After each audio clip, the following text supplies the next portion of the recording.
Because I think that, if we have 5 million salespeople in the world, we've got 5 million unique ways of selling.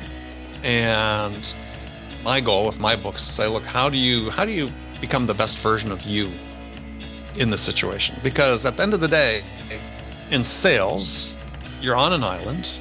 You're in this, performance-based profession that's, fairly cutthroat in many respects. No one cares about you as much as you do. No one cares about your success as much as you do. Is you have to take responsibility for it. And you can say, look, I can take the path of just following this path as laid out by this company. It's going to march in lockstep. We can do that. But if you fail, you're gone. Did you realize there are over 5 million sellers in the world? That means there are at least 5 million different ways to offer a product and service. Selling is not about persuasion or features and benefits. Hell, it's not even about speed anymore. According to today's guest, best-selling author Andy Paul, selling is about 3 simple things: listening, understanding, and helping.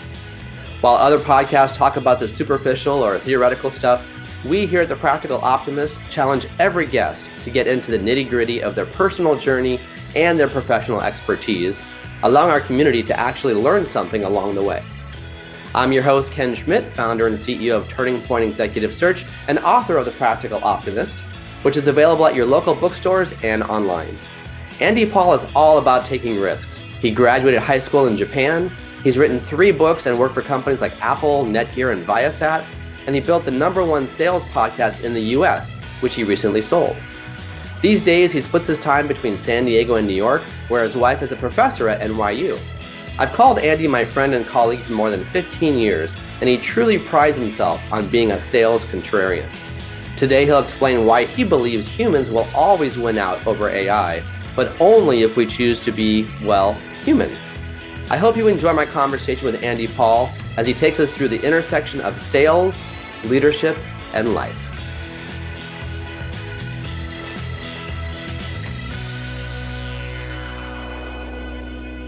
Andy, thanks so much for joining us today. I can't tell you how excited I am to have you on the podcast. Obviously, we've been colleagues and friends for a number of years, and a long time, yeah. Yeah, and I've been following your podcast and reading your books, and so I feel like I'm interviewing the master here as we speak. Yeah, someone called me the OG of sales podcasts. Exactly. Yeah, I've been doing it for a long time, but yeah, so thrilled to be here. Yeah, it's great. And now I know you just came back from some travels all around, both to the East Coast as well as the other direction, heading even further west to Hawaii. Yeah, a lot of pleasure travel, I guess. But as you know, I split my time between San Diego and New York, so go back and forth quite a bit. But yeah, my wife and I were over in the Big Island for a little R&R. That's good. That's good. Well, I appreciate, like I said, you carving out time for you to be on the other side of the mic today, and I love it. The interviewee versus the interviewer. So that's great. Yeah, it's a pleasure. Yeah, it's easy for me. There's no preparation. I just have to show up. Exactly right. Well, and I want to touch on a lot of things because I know a lot of our listeners have heard me talk about podcasts in general and different books that I read. And like I said, I've read all 3 of your books. 2 of them I read twice. And 2 I've given to my team members as well. So we'll get into the book part as well. Sure. Now, I'm kind of curious. I don't think I've ever asked you this, but did you set out early on in your career thinking that eventually you would have your own business? Obviously, back then, podcast wasn't a thing, but did you think that, sales training or being a sales kind of entrepreneur, if you will, was in your path down the road?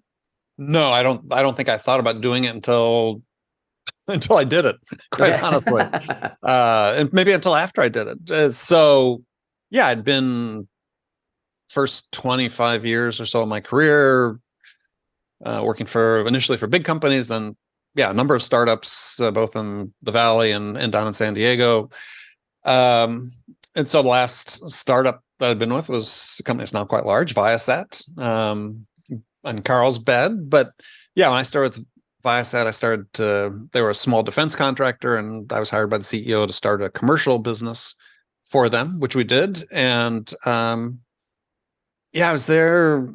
We grew the business collectively from sort of 5 million to 100 million type business. And then I'd just been traveling so much overseas, and I had missed my daughter's birthday. I think it was her ninth birthday or eighth birthday. And I sort of said, yeah, I don't want to do that anymore. So I first resolved to stop traveling and sort of be the dad that was always at the game, every recital, every theater production. And it wasn't until after I'd sort of made the determination to leave Viasat a few months in, I thought, yeah, maybe I'll, rather than look for another job, why not try my own thing? So actually I had a sort of coincidentally a few months after I'd left and I was sort of just taking some time off. Yeah, I ran to somebody that needed help, and that was sort of my first client. So yeah, I sort of fell into it. And I'm curious. So back then, you talked about kind of travel being a kind of an eye opener, so to speak, in terms of wanting to be home with family a little bit more. Was it back then? I know this is a while ago now, but was it difficult to say, "Hey, I want to be home with my family. I want to travel less. Can we find another role for me?" Was that even in the cards? Was that even a conversation that was on your mind? It was. Okay. Yeah, it was. Unfortunately, at that time, the role probably would have been on the other side of the country because okay. One of the things, last big projects I'd helped with there was some acquisitions of some companies in Atlanta, or multiple divisions of a big company in Atlanta, which then, yeah, my role probably would have been in Atlanta. And that wasn't going to work for me. So, or for my family. So let's say, so yeah, it was like, okay, well, this makes it a little bit easier to say, okay, now's a good time to explore whatever else is out there. And as it turned out, I got that first client, sort of led to another, and it's sort of the worst time in the world because I started my own sort of consulting right in the midst of the .com bubble burst. But you have to become pretty good at deciding what people are willing to pay you to do at that point, and was able to sort of identify a niche that made sense. Yeah, no, I agree. And I think it's a lot of, at least for me, it was also a bit of trial and error in the beginning. Absolutely. When I first started my company, it's been 16 years now, in 2007. And that was, a time where, again, things were just starting to fall apart, right? In mid to late 07 and 08 and 09 were terrible, but you kind of just feel it out a little bit. I think, some companies obviously that are product driven is different story. You've got definite fixed costs, you've got embedded costs, you've got a lot of capital that you've invested early on. But for folks like you and me, where it's a service business, right? The only real, time and expense is literally time, right? It's our time doing the work. And what is an hour of our time worth, Well, yeah, it's finding what people are willing to pay you for. I mean, in the aftermath of the .com burst, bubble bursting is like in 2000, 2001, there were a lot of people that were happy to have me do something for nothing, which I never did, right? I mean, it was just sort of that people would take advantage of the situation. But yeah, my thing was when I left was, how can we help small companies? So what I'd done for startups oftentimes was, how do you go out and sell something big as a small company with no brand name, no track record, sell something important, something big from a dollar perspective and strategically important to the buyer, with no track record, right? How do you do that competing against other big companies and win? And that was sort of a specialty that I had developed. So my goal of starting my own company to say was, how can I help smaller companies learn how to go out, compete for big business, competing against big competitors? And it, sort of took a few months to sort of come up with that, focus and say, hey, this people really find this important. And it led to, some really interesting long-term engagements with clients to help them build their businesses that way. So in those early days, then, had you already started to kind of piecemeal together what would eventually become your strategy, your sales training, your modules, maybe even a book as well? Or were you literally just starting right then, having not really journaled much or not really made any kind of notes along the way at Viasat or Netgear? Yeah, no, I think the art of writing things down is really important in terms of understanding what you think and what you believe, and sort of cataloging your experiences and seeing what worked and what didn't. And so writing the first book was, I wish I'd done it sooner. I don't traffic in regrets, but if I have one, it's that, I wish I'd started down that path maybe a little bit sooner. But yeah, I was starting to develop that philosophy. Even when I was still working, I understood sort of how I implemented things, how I would do things. But yeah, reducing it to writing is a whole other exercise. And it's, even to this day, I mean, it's still, it's so much fun for me, just because, again, you force yourself to sort of think through things to a degree that you wouldn't if you were just doing, let's say, a podcast or writing a LinkedIn post or something like that. I had a huge believer in the power of books because they are long form arguments for a specific point of view. No, I agree completely. Yeah, and I think when I read the first book, also Zero Time Selling, I remember it really did resonate with me, and I felt like, so many books that you read, business books out there, they really sound like they're geared towards the Googles and the Amazons and the Teslas and the huge multi-billion-dollar companies of the world. Mm-hmm. Which is a very tiny percentage of commerce in general, right? Sure. But I liked your books that they felt more accessible. It felt more like, hey, this is something I can actually do with my one-person team of me, right? And I have 4 employees, but no one else is doing BD. It's just on me, right? Right. And I just liked the way that that messaging came across, and I felt it really resonated. Yeah, well, I think all my books are really written from the perspective of either, a small business owner or an individual contributor, salesperson that is really dependent on themselves to make things happen. And it's, I don't know, part of my frustration has been is that so much of what's written about sales these days is so process driven, where the sellers are considered to be sort of these interchangeable cogs in a machine. And hey, if you just show up and we've got the process, just plug you into the process and everything will be okay.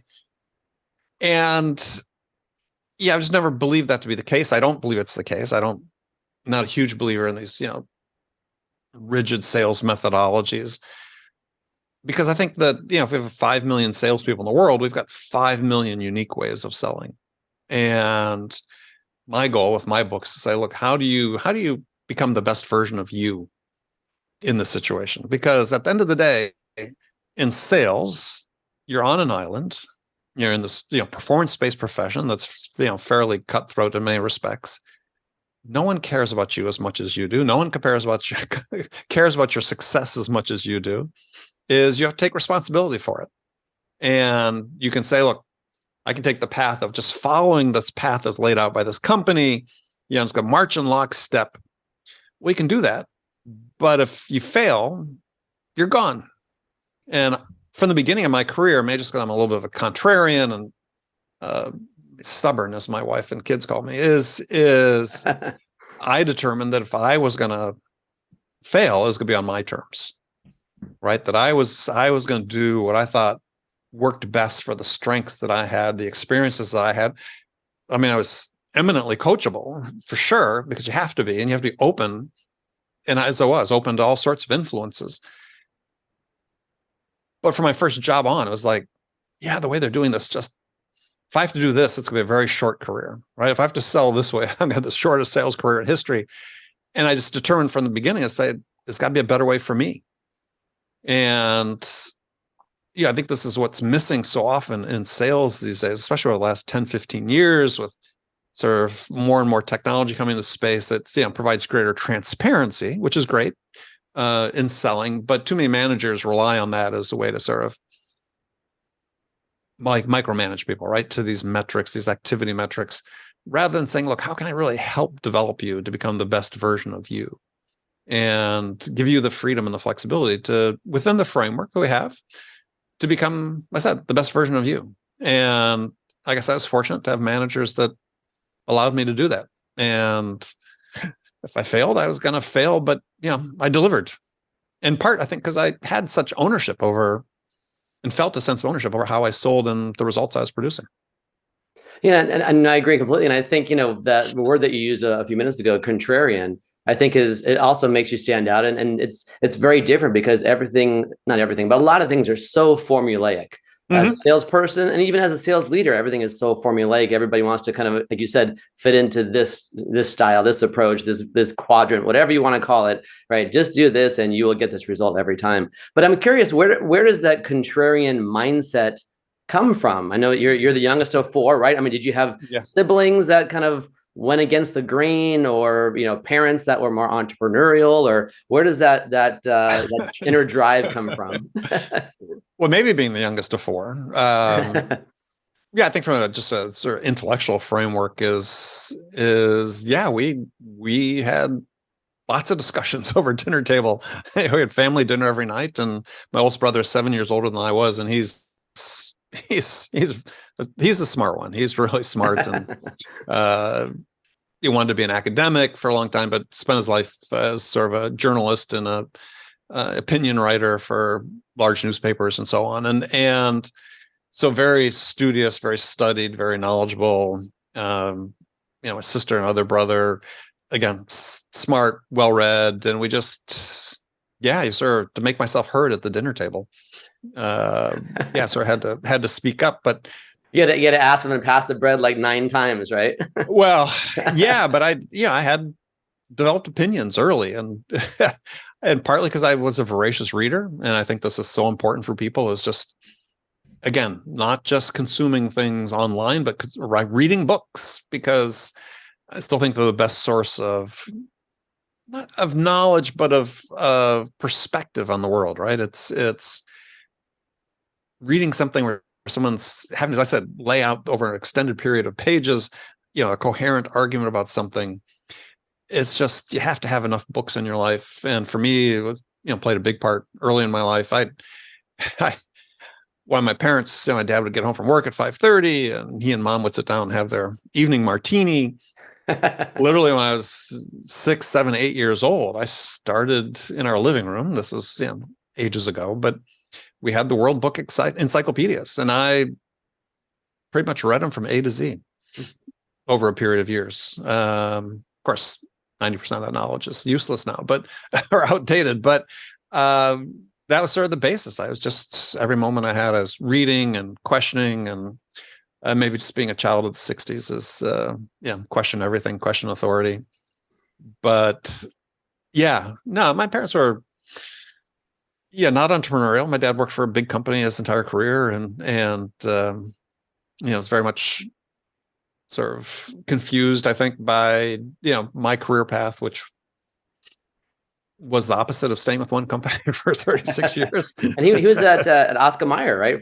He was at Oscar Mayer. Yeah, he was senior executive with Oscar Mayer, and he had a great career.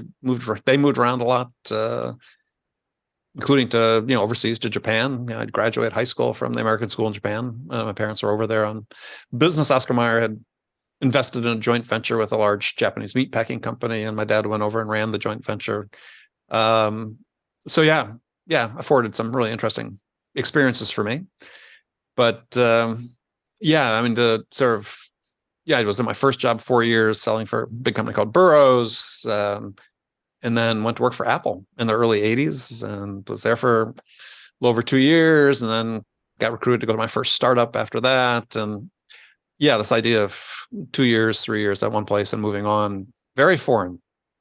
To kind of school them, so to speak, on how there's not just one way to do it. And back then, that was the 36-year career at one company was pretty common. It wasn't that unusual. These days it's very unusual. But we do a lot of search in the automotive space for a big client of ours, Kia. And when we're talking to folks from these big organizations, from Ford and GM and what have you, many of them have been there for a long time also. And for them, the idea of making a job change even every 10 years, never mind every 5, would really just make them feel like they were just being job hoppers, right?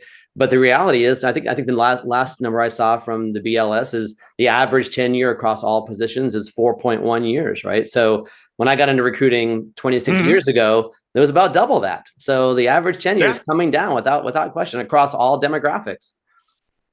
Yeah, I remember after I'd started my own company, and I'd been in it less than sort of 6 months, and I got a call from a recruiter saying, look, Qualcomm in San Diego was starting this new division. They were looking for a general manager. Do you want to interview for this role? I said, sure. And not really serious about it. I thought, what the hell? Let's sort of go check it out. And the first question out of the recruiter's mouth was, he was looking at my experience. I'd been at Viasat for 7 years. But been a great journey and had a lot of interesting jobs when I was there. But his first question was, "Oh, so why were you there so long?" And I literally broke out laughing. He said, "Was that a funny question?" I said, "Well, yeah, because I've gone full circle from being, why only this job for 2 years to why were you there so long?" So, I think a problem we have in sales today, so related to that, it's just that people jump too quickly. And I see this, the average tenure for account executives, I think, is almost about 12 months now. And certainly in the SaaS world, software world, it's just not long enough. People need to stay a little bit longer to learn something, right? Is the whole purpose of going to another company is not just purely to grasp at the brass rings and hope they, catch fire and that your stock becomes worth something and you're able to make a bunch of money, but actually learn something.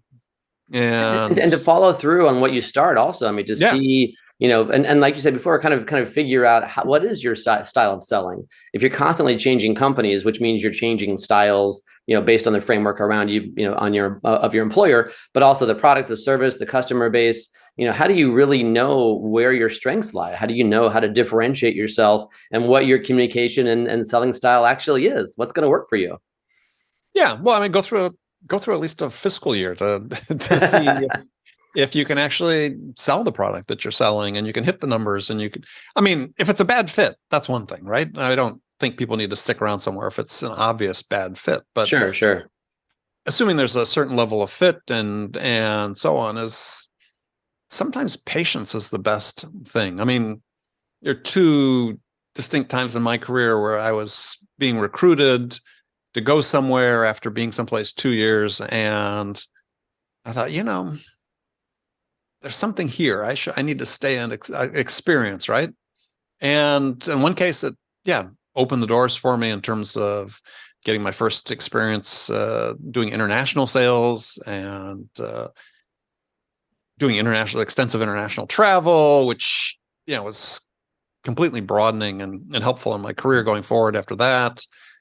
Another time was just stepping up to a much larger role that I wouldn't have had I gone somewhere else. That then set me up for something again in the future.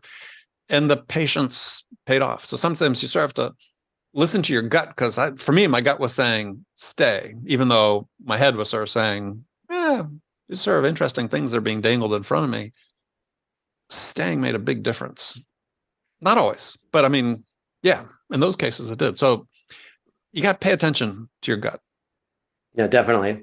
Well, and I think, to your point also, you don't want to be leaving constantly just because you're chasing a bigger paycheck, right? I mean, look at all the folks now, in 2023 here, post the great resignation or whatever goofy term you want to use, right? And a lot of folks that changed jobs over the last couple of years because of that, higher compensation are now regretting it and wishing they can go back to where they came from, because they realize, I actually had it pretty good. My last culture, my last organization, my last team, my last boss was actually pretty good. Yes, I'm making more money at this new company, but I'm unhappy, right? So it's not about the paycheck, or it's not only about the paycheck.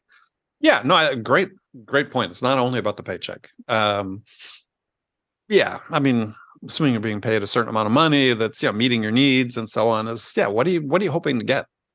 Because I think that at least for me in my career is I've been very fortunate, but the money was sort of an outcome, as you said, of being fulfilled and being happy and being in the right situation, not because that's what the comp plan said. And I wouldn't have been able to achieve at those levels had it just been all about the money.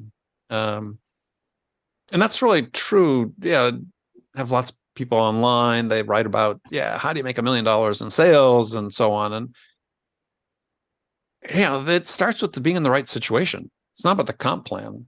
It's, are you in the right situation for you? And that's what's going to dictate your earning power. More so than the product, more so than the comp plan. Is it the right situation? The right boss? The right support that you need? Is it the right people around you that can help you achieve what you need to achieve? Product fit, market fit, all these other things as well. But it's you gotta make sure they're there. And I had one situation where I got into a startup that I didn't pay attention to the gut, and it was clear to me within a week. It was the wrong fit. Pretty early on. Wow. Yeah. Yeah. And about 2 weeks later, I got a call from a friend who had just joined this company, and we'd been at a startup together that had been a glorious failure. And we had both left and gone somewhere. And he, from his company, called and said, "Hey, we've got an opening to be a perfect fit for you." And I was just, had this sort of traditional thing in my mind about, oh no, you got to stay for a while. You got to, you owe it to, the company, you owe it to yourself, even though I knew at one level it's just going to be a disaster. Yeah, I should have gone to work for that company. I probably would have made a lot of money. But I stuck with another lesson learned. Yeah, chalk it up to another one. Working with this CEO founder who was just insane. I mean, it was clinically insane. Yeah, but it worked out. I stuck around for a few months. They imploded. If you work in enough startups, they're not all going to be successes. They imploded, but it then led to finding a job that was great. Yeah, exactly right. And as as everybody says, and every person I've interviewed, and probably a lot of your podcast guests as well, have said, I've learned so much more from my failures than I ever have from my successes, right? Because you push through, you persevere, you come out on the other side, and you realize, okay, it emboldens you to realize, okay, when another difficult situation comes around, which it will, I'll be okay. I'll get through it. But also, I think, at least for me, it gives me that sense of confidence that, okay, I can navigate the tough times. I can figure out how to make it through, and I just feel more confident and better equipped, for the next one. Yeah. Well, in this case with this guy that was a madman. Yeah, there was no learning. That was just that's a whole different scenario. Yeah, exactly. Whole different scenario. But I agree in general. Yeah, but the places where I felt like I've had my best successes, I probably felt like I had my lowest lows as well. And I mean, you learn how to. That's part of the patience, is learning how to weather those storms, how to regroup, how to be more focused, how to improve. No, I agree with you. It's you can learn a lot from failures. I mean, I think that you don't only learn from successes, or from experiences, but yeah. And now a short word from our sponsor. I know you're here to listen to the interview, so I'll make this short and sweet. After 26 years in the recruiting industry, I've learned one very important lesson. Business is all about people. Without the right people in the right positions, it's going to be an uphill battle. And it isn't always easy to find the right people either, especially in this market. So I invite you to contact us to support you in building, training, and retaining your cutting-edge team. Turning Point Executive Search, connecting people, inspiring performance. So speaking of that, in terms of experiences and successes also, you've gone through, you've been selling for a while, you've been training for a while, you've been a sales leader for a long time, you've written these 3 books, all these different things. Do you feel like, maybe it's a loaded question, but do you feel like the fundamentals of selling have changed all that much? Or is it just the tools that have adjusted around us? Are we selling in a different way, and should we be? Yeah, I believe the fundamentals are the same, and they form the core of what I wrote about in my last book. Sell Without Selling Out is these 4 pillars: connection, curiosity, understanding, generosity. And that's at the heart of successful selling, and that has not changed. There are people that want to sort of, as I call it, repeal the laws of gravity when it comes to relationships and interacting with people and making people feel heard and valued and understood. But that's not changing. And I think it really was part of the reason I wrote the book, is that, ironically, I felt like over the last 15, 20 years, despite all the advantages that technology has conferred on sellers in terms of making it, I would say easier to sell, because it's certainly not easier to sell, but easier in some dimensions in terms of, being able to contact people, or at least have their contact information and be able to reach out in ways we couldn't reach out before with email and so on. In spite of all those advantages, I think we've gotten worse at the fundamental act of selling. And I think the data bears that out. I think when we look at average win rates in B2B sales, have 17%, according to a survey done by Franklin Covey Group that published in a book by one of their executives. I think the productivity of the average salesperson in terms of how much revenue they're generating per each hour of selling time, I think has fallen, as based as much as I can tell over the last 15, 20 years of data that exists. And we know that quota attainment among B2B sellers continues to drop and has dropped consistently over the last 7 to 10 years. There's some other factors involved with that, but just as a data point among all the others, it points to the idea that we've, as I said, become less proficient. And I think in selling, and I think a lot of that is due to the fact that too many people want to stray away from the fundamentals, which is that, hey, this is a human first business, and our ability to win business, and this is, again, there's data to support this, is based more on our ability to create a positive buying experience for the buyer than on our features, our functions, or our pricing. So it's great. That's a great point. Very good point. It's this experience that differentiates us in the eyes of the buyer. And this has become more acute in the last, again, 15, 20 years, especially as we've moved more, at least in the tech world, more to a SaaS and subscription-based sales, is that, in virtually every product category, there's a ton of competitors. Let's take one sort of popular product type like conversational intelligence, right? Record calls, listen to them, use AI-driven engines to analyze the calls and so on, and to be able to coach sellers in them. I think 3 years ago, there was fewer than a dozen companies that had offerings in that space. Now there's well over 40. Oh, wow. Okay. So in the space of 3 years. So if you're a prospective buyer in that space, and granted, there's a couple of big names, Gong and Chorus and so on, but if you're a prospective buyer in those categories, what's the difference between the products? In your mind's eye, they all look alike. And they all virtually are alike. I mean, the functional differences between them are fairly small. They're sort of priced somewhat similarly. How do they make up their minds? Well, they're not doing it based on the product or the pricing. Mm-hmm. They're making their minds up based on how was the experience working with the seller? How did they help me better understand the problems we were facing and the outcomes we could achieve? How they better help us understand what it is we could do to improve. That's what makes the difference.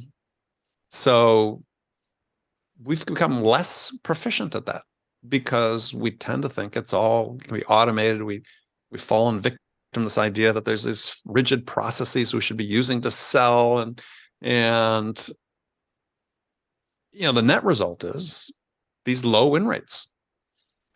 If you could think about it, an average win rate of 17%, meaning in B2B world is sellers are winning fewer than 1 out of every 5 of their most qualified opportunities that they have at the beginning of a period. Right.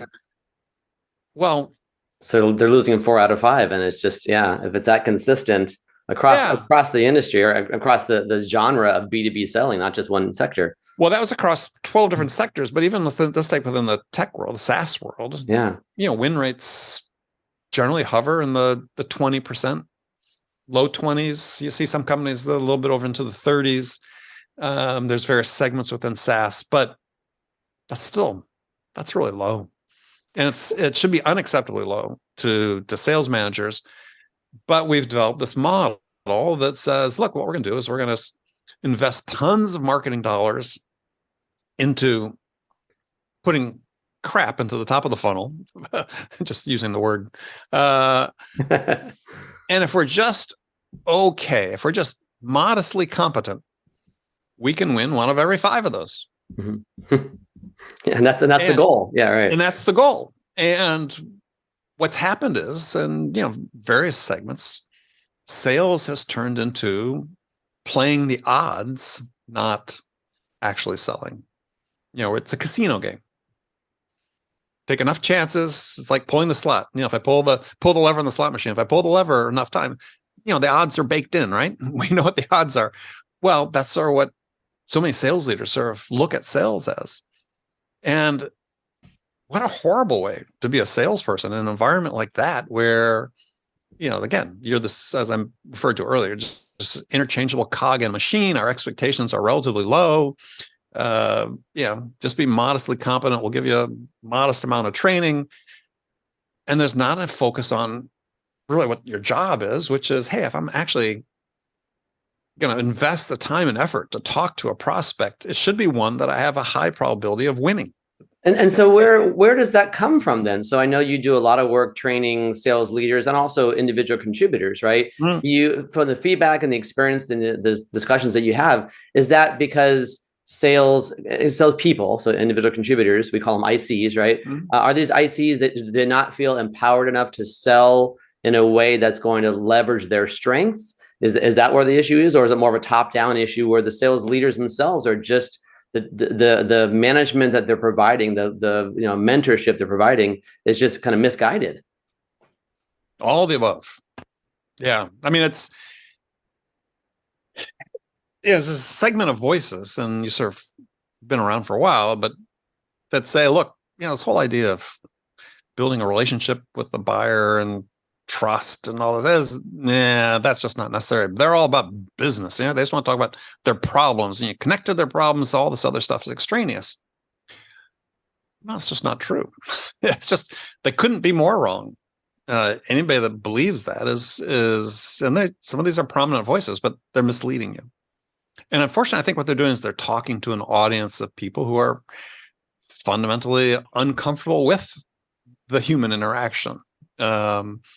And this is not a slight on any particular generation, but it's, the millennials and the Gen Zs and digital natives, they just haven't been brought up, right? In their generation, their world, everything is about asynchronous messaging. Right, exactly. Right? It's social media based, it's texting, SMS based. And then we take them and put them in an environment, we slap them on a desk and say, here's the phone, set up a bunch of meetings, have conversations with people. And call me if you have a question. Yeah. And it's not like, when I grew up, when I decided to communicate on the phone, we had to have these conversations. Is we're doing these people a huge disservice just assuming that they possess, sort of the built-in skills to make these types of connections and have these types of conversations. And it's not a personal failing on their part. It's just they grew up in a different world. And so I think that these, quote unquote experts out there that say, oh, the business, the buyers just want, forget the small talk, forget the really, they just want to buy. It's like, that's not true. Humans are humans. Right. And the laws of physics, as I said before, with human relationships haven't been repealed.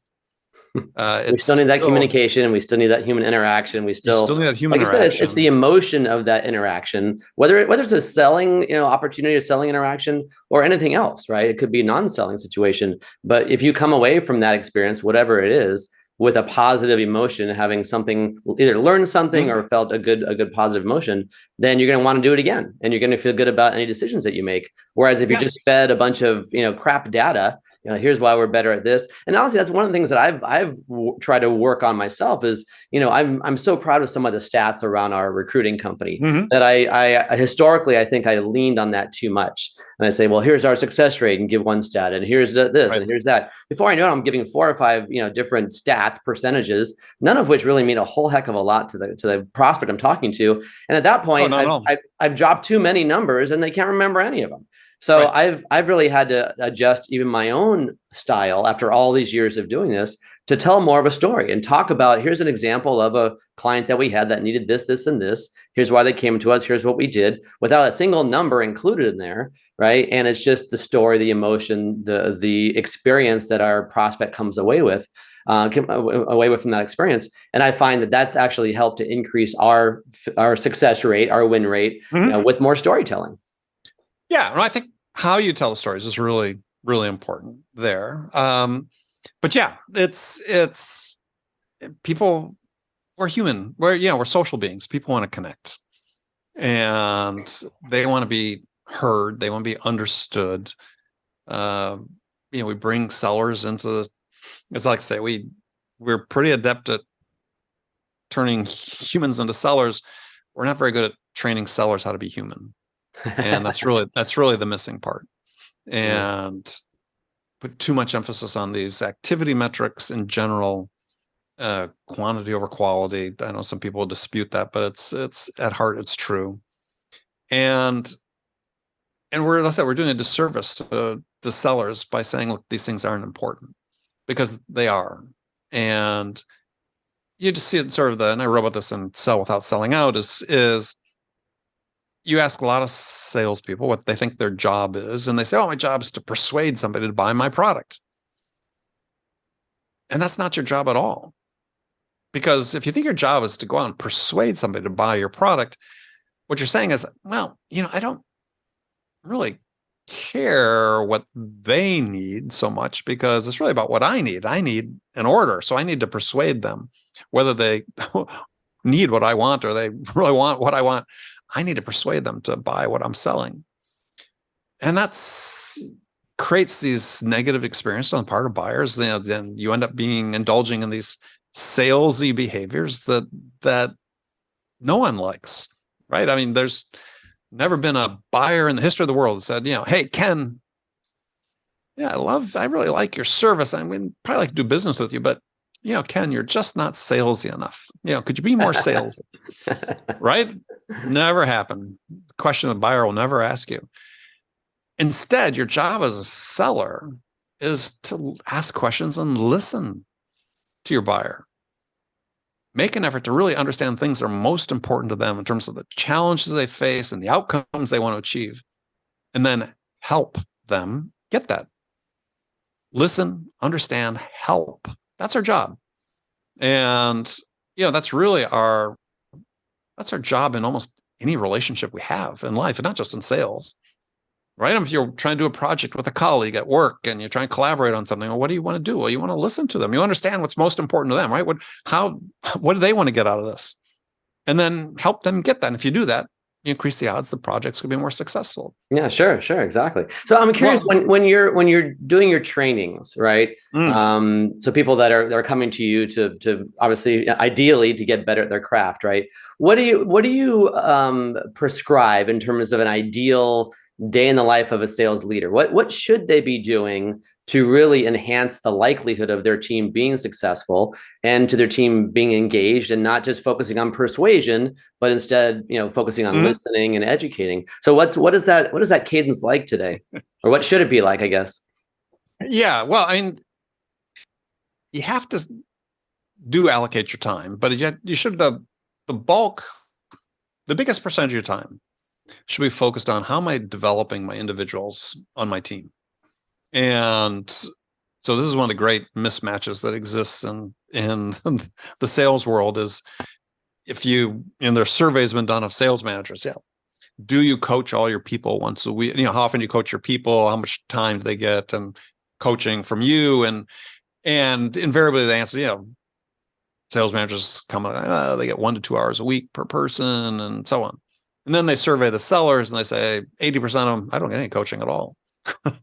And so there's huge perception gap between what managers think they're delivering and what sellers think they're receiving. And I think in large part that becomes because what managers oftentimes these days perceive as coaching is really deal coaching, right? Let's go through your pipeline. Tell me how we're going to win these opportunities, right? Tell me what the status is. And they think that's coaching. And that's not coaching. What you have to do for sellers, just as I said, is your job as a seller is to listen to your buyers, understand things most important to them, and then help them get that. That's your job as a manager. Your job as a manager is to listen to your sellers, understand the things that are most important to them in terms of the challenges they're facing and the outcomes they want to achieve in their career and their lives, and then help them get that. If you say, look, that's my job as a manager, listen, understand what's most important to them, help them get that, then you devote the biggest fraction of your time, whether that's 25% of your time or 30% of your time every day, just to that. Now, the challenge for so many managers today is they feel compelled, if not ordered, to focus on reporting. I need to report on the metrics, right? I need to get the reports to my manager about how many calls we make and what our conversion rates are and blah, blah, blah, blah, blah, blah, blah. Sure, but spend 5% of your time on that, right? Push back if you have to with your manager and say, look, this is hurting my ability to manage and coach my team and improve them. There's a series of trade-offs and hard conversations you have to have in life and in business. And that can be one of them, which is, look, no, much as you're a seller, and I talk about in the book, sometimes as a seller, you have to push back and say, look, I don't think that's the right thing for me. As a manager, you have the same thing. Because if your people aren't becoming the best version of themselves, if you're not helping them and coaching them to become the best version of themselves, giving them the opportunities to develop, maybe not just through interactions with you, but taking out online courses or going to seminars or whatever.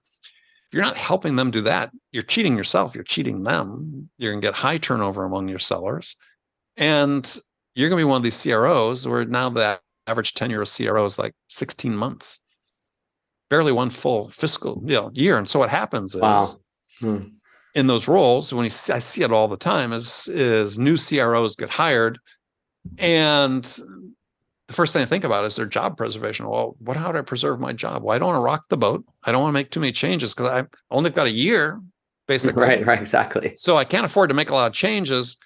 We're just going to tell people to push harder. Keep and make status quo, exactly, right. Yeah. Tweak a little bit around the fringes, around the edges, and that's about all. And I can at least show to my boss, well, we hit the activity metric numbers. And it's like, well, that doesn't do anything for you. Yeah. So managers, much like sellers, have to say, look, no one cares about my success as much as I do. No, I can fail doing it your way, or I can succeed doing it the way I think is going to be best for everybody. One of the things that, and I want to kind of get into this, one of the things that you and I were chatting about that really kind of prompted us to set up this conversation was Chat GPT, right? And just the whole world out there around generative AI and everything. And I'm bringing it up now because you talked about, kind of what bosses have to be doing and how to better manage themselves. So there's an article in the Wall Street Journal, maybe a month or so ago, give or take, talking about a very large call center. And, some of the call center reps were happy and some were unhappy with the AI that was basically managing them, right? They're in the call center, they're talking to people on left and right. And I think the examples they gave were around selling different insurance policies and warranties around home appliances or whatever it was, right? And they were saying that, they have this AI manager, quote unquote AI manager, in their ear, right? Either literally or it's on chat, right? That only they see, that's prompting them and telling them what to say next, what response, based on what the AI is interpreting from the customer's tone of voice, the words they're using, how negative it is, all those kind of things. So then the question becomes, well, who's the manager? Who's the boss? And who's programming, right, these AI managers to do these things? So I guess that opens up a big can of worms around, will this type of AI change the face of selling, and or maybe it's change the face of managing if we're being directed by these AI folks out there. It's not I'm not afraid of the Terminator AIs and those no. androids, right? I'm more afraid of somebody who you think is a human telling you or somebody else to do something. Turns out they're not. They're programmed by somebody else, but it's so transparent and it seems so real, some human, that you have no idea who's directing you to do what, right? Yeah. Well, yes. And so, take the one about the AI in your ear. Those systems exist already, as you talked about. They're happening. Right. Companies are selling them. I think that the couple dangers inherent in that. There's some value, because certainly you can forget in the heat of the moment with a call, you could forget to bring something up that you wanted to bring up. And so, these whatever you call them, call monitors, AI in your ear, they can be programmed for the situation you're in. Hey, if you don't bring up subject A, our best feature within the first 5 minutes or the first 30 seconds of the call, you're going to prompt, right? Either on the screen or in your ear saying, hey, bring this up. That kind of some value. I think the downside is that sellers become more programmed, right? So what do they do if the system goes away? Sure. Right. What do they exactly. do? They have to think for themselves. And And already we've seen a trend toward that, even without the AI, is just in sort of this, again, these rigid sales processes that are being run, that heavily scripted. Here's our playbook. Here's our discovery script. And what we're finding is, hey, they just don't work, right? Not to the level they should. And this is a challenge I have for sales managers out there that they're listening to this, is say, oh, yeah, our process really works. I'm saying, okay, great. So what's your win rate as an organization? So if you're telling me that you've got a system that really works, and yet your win rate as an organization, let's say it's 30%, I'd say that's not working. Exactly right. Yeah, it's working to a bad level. So don't you want to be better than that? And this is the thing, is so many organizations are locked into what they're doing, but you look at what the outcome is in terms of, hey, what percentage of our opportunities are we actually winning? And I would argue that if you're losing more than you're winning, you fundamentally have a problem. Right. If you have a 50-50 chance of closing a deal, then here it's a coin toss, or a coin toss, excuse me. But I would take that 50-50. I would take that for most sellers that are operating win rates. And that one study, 17% average across B2B, right. even if it was mid-20s. Hey, 50 is great, right? In that environment, 40 is great. But the organizations are so mired in these processes that are producing these low win rates. And I see these, consultants they're hiring, they're charging hundreds of thousands of dollars, put together these elaborate selling processes. And this is the outcome. You're winning, 20% of your deals or 25% of your deals. That's a failure. There's only one way you can phrase it. That's a failure. And it has to change. And companies are stuck in this vicious circle of, this process where, hey, yeah, we're really adept at spending a lot of money to, as I said, put a lot of crap into the top of our funnel, and it generates low win rates. And the problem is, with these low win rates, we don't have an effective feedback loop to marketing to say, well, find these types of opportunities, because these we can win more consistently at higher rates because our win rates are so low. But if we can step off that treadmill, if you can focus on the things that we teach in some of our training courses, and what I wrote about in my book is, creating these experiences where you understand that you as a seller, you are the difference. It's the experience you create for the buyer, the way you can help them better understand the nature of the challenges they face and the outcomes they can achieve. Make sure you truly understand the things that's really driving their decision, because in every instance, with every opportunity you're working on, there's one thing that's more important than every other thing, and you need to find out what that is. And if you can, hey, you'll probably be the only seller that did. You make that buyer feel heard and understood on that. Again, your odds of winning the deal go up substantially. It's not what's happening. And we're doing sales to the lowest common denominator. It's not creating great experiences for the buyer. And when you think about this, if your win rates are consistently below 50%, what the buyer is telling you is, hey, I'm buying from you in spite of you, not because of you. And as a salesperson, that's not where you want to be. You don't have control over your career and your outcomes at that point. You want to be the reason the customer makes the decision to buy from you. And if you do that, then you start becoming on a good path to have control over your career, your earnings, and so on. But that's just not where most sellers are. And to me, it's really problematic. And it does open the door to the buyers saying, look, yeah, can we do this on our own without salespeople? Because they're not helping me get the job done. They're not helping me make a more informed decision. And, you see the data. Gartner, Forrester put out these surveys saying, 75% of B2B buyers do not want to talk to salespeople. And I wrote about this last week on LinkedIn. I said, you guys are so wrong. 100% of buyers don't want to talk to salespeople if they can't help them get their job done. Sure, right. There's no value in that interaction. Sure. Right. So that's your challenge as a salesperson, is you have to be better than your website. How hard is that? Right? You have to have the ability to connect with someone, to build trust and credibility. You have the ability to let your curiosity free, to ask questions that dig a little bit deeper. Now you have to earn the right to ask them, get the answers to those questions by building that trust and credibility. And then you take those answers, instead of saying, look, treating this as a survey, as most discovery is this day, check the box. Do you answer this question, that's it. Is you got to take it that level of understanding, a little level deeper.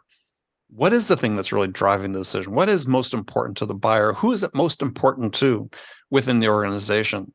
How do we connect that to the solution that we have? And how do we help them navigate their process in such a way that we create this experience that says, look, this is who we want to do business with.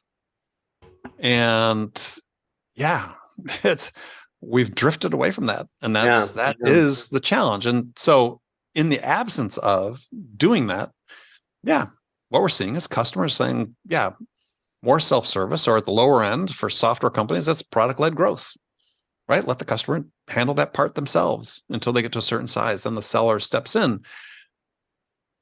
It doesn't have to be that way. It just doesn't have to be that way. We're creating that. And the answer is not, generative AI, that yes, Chat GPT or other similar AI, large language models or generative AI, however you want to call it, is they're pattern matching machines, right? They go back and look at what's been done. And yes, you want to use them to write emails or scripts of some sort, whatever.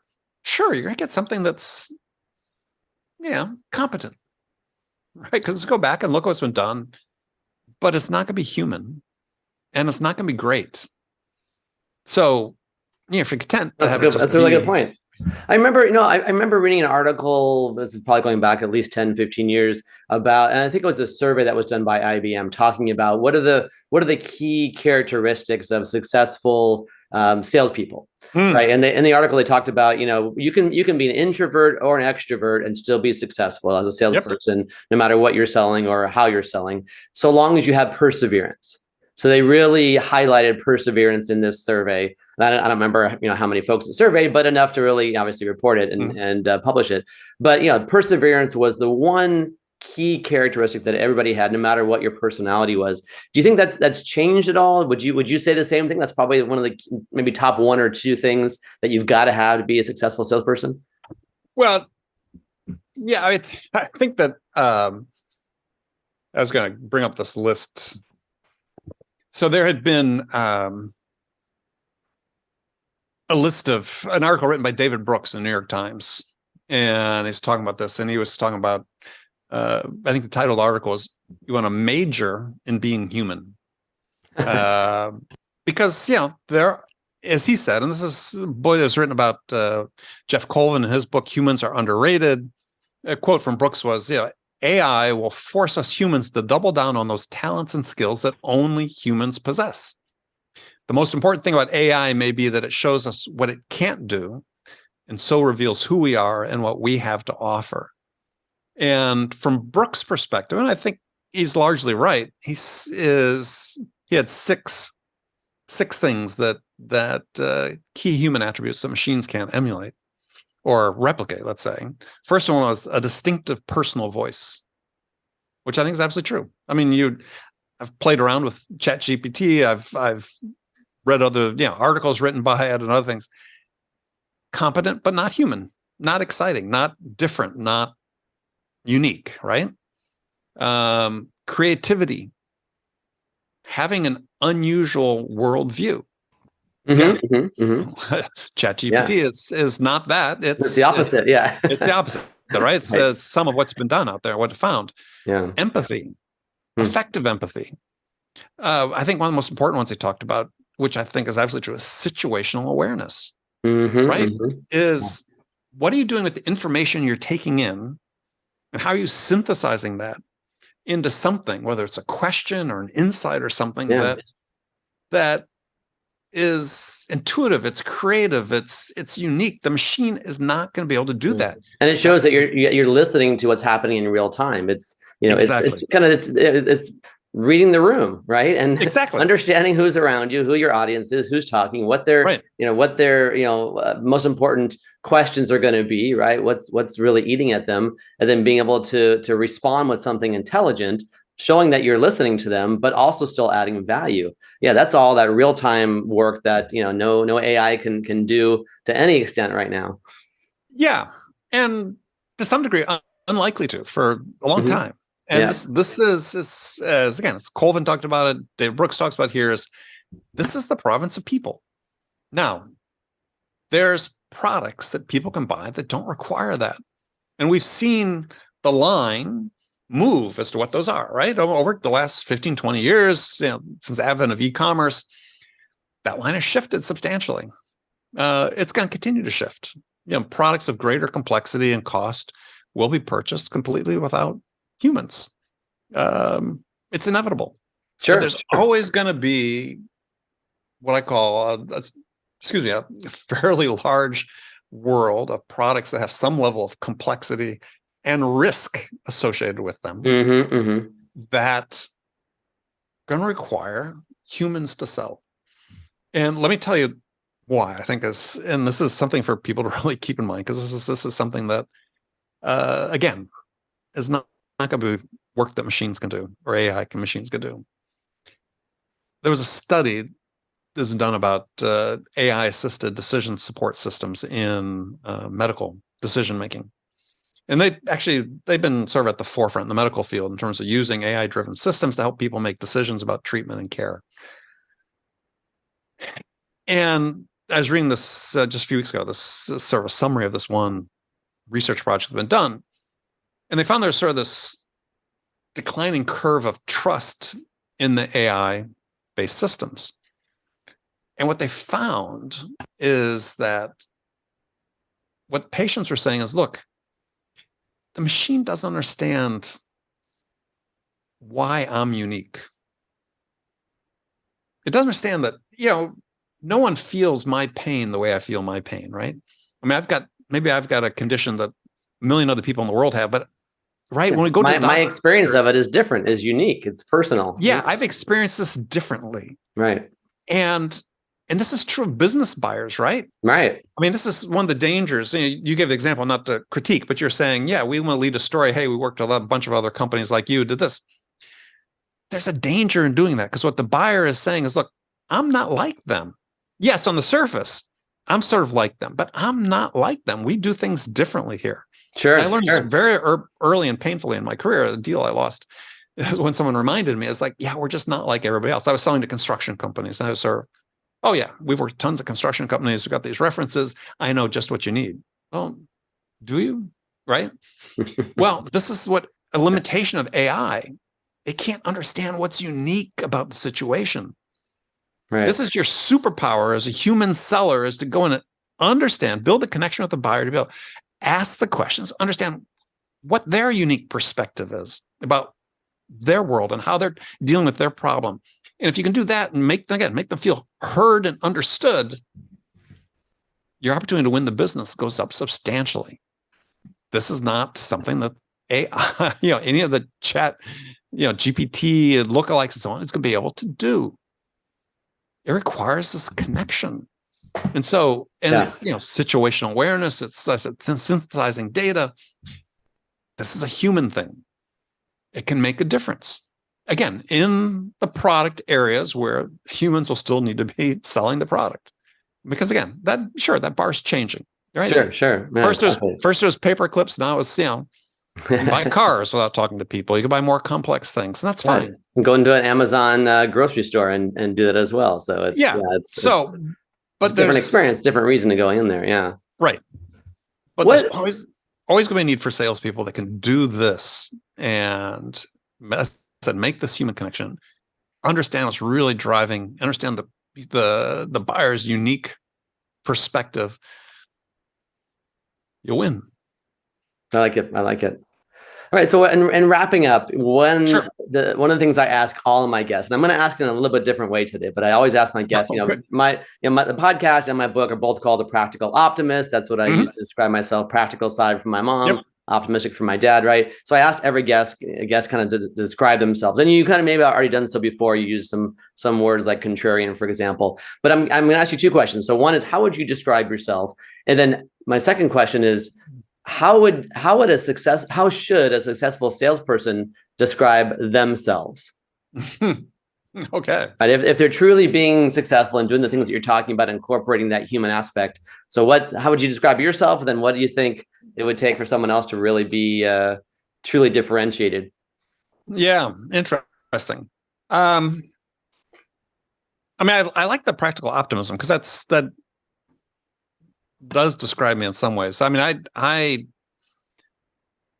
from the practical standpoint, is even though I've written books that on my hand sort of have some theory behind it because they're researched and so on, is I pride myself on taking it down to really simplified, practical terms for sellers.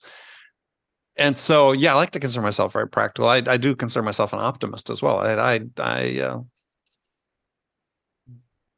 know. I always sort of wake up every day looking forward to the day, right? It's like you kind of have to have that kind of attitude, I think, to be in business for yourself, right? Yeah, I think it's just a good perspective for life in general. I had a friend, I do master swimming, and this one program I was swimming with, there was a friend who came in every morning, a guy a few years older than I am, and he had walk into that locker room almost every morning. I said, "Gentlemen, it's a great day today. It's another opportunity to succeed." And he just looked forward to every day, right? Because something new, and I sort of have that as well. I mean, it's a little bit of an introvert and so on, but I'm curious and competitive. I think were two words that I also describe me as, and that's sort of the only skills I had coming out of college, if quote unquote skills, was an insatiable curiosity, and I'm competitive, and sort of compete against myself, compete against others. I think that's useful to have in businesses. I agree.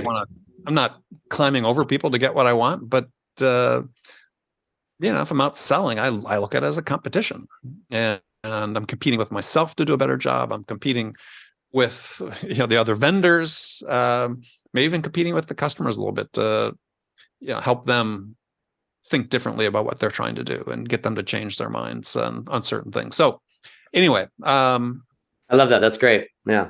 And what was the last question? I was curious if you had a way that you think, a successful salesperson might describe him or herself, the traits that they have to really, truly have a career in sales. Yeah, I'll put in the context of a story about hiring.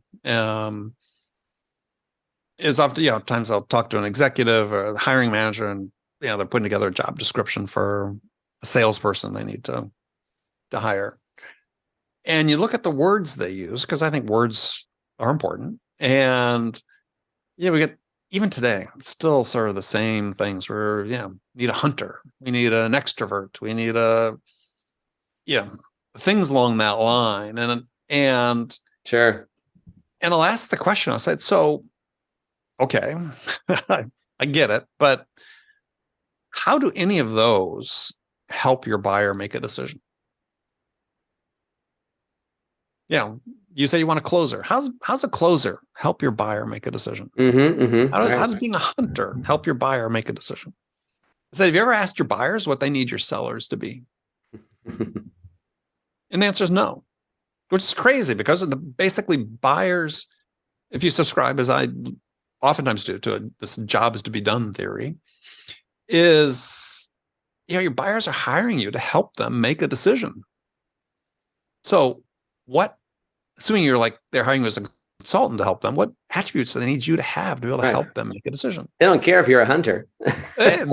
Last thing in the world they need, right? Or a closer. They don't need you. What they need, and I sort of sum it up into sort of two attributes, which is they need you to be a curious, or three, I guess, curious, open-minded problem solver.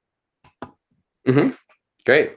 So if you can conceptualize yourself as being curious, and everybody is curious. People push back on me all the time saying, "Oh, you either have it or you don't," which is not true. Everybody's born with the same amount of curiosity. Yep. It's sometimes trained out of you, unfortunately. When you're a kid, your parents say, "Stop asking so many questions." Sure, right, yeah. So And at work that can happen, but we all have the same amount of curiosity. It's our ability to set it free, which becomes important. You're not disruptive or a troublemaker if you're curious. You got to be open-minded, which means you have to sort of be this continuous learner mindset, right? And one of the, I'm sure you've read, as many have, about this whole idea of the Dunning-Kruger phenomenon, which is people that overestimate their knowledge about a situation and lack the emotional intelligence to understand that they should still be learning. And then a problem solver, right? I mean, you don't know what the problem is in advance. That's part of why you're talking to your customers, to help them understand what it is that they could achieve, the problems, perhaps to understand the problem more clearly that they're trying to solve, and what the outcomes they can achieve. They need your help to do that. So, curious, open-minded problem solver.